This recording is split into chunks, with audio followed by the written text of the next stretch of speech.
Welcome back. We are following new developments this noon in the fight against ISIL. The U.S. has airdropped much needed supplies to Kurdish militia forces, including weapons, ammunition, and even medical supplies.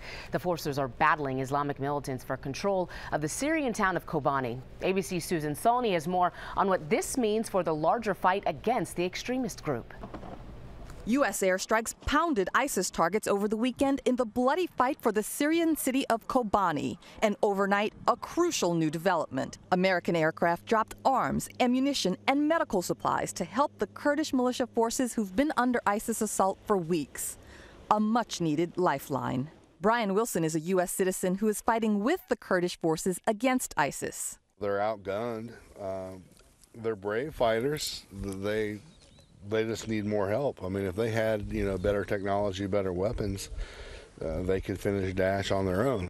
The supplies came from Kurdish authorities in Iraq. And this morning, human rights observers on the ground are confirming that the airdrop supplies have reached activists and militiamen battling ISIS. The U.S. has been wanting to support these Kurdish forces at Kobani because in this fierce battle, the tide may be turning in the larger campaign against ISIS. More than 135 U.S. airstrikes in Kobani against ISIS have pushed the militants back and weakened their ranks. And if he continues to present us with major targets, as he has done in the Kobani area, then clearly we'll service those targets, and we've done so very, very effectively here of late. American officials admit Kobani could still fall, but insist the real goal is degrading ISIS as a whole. The U.S. is focusing on pounding the group's lucrative captured oil facilities.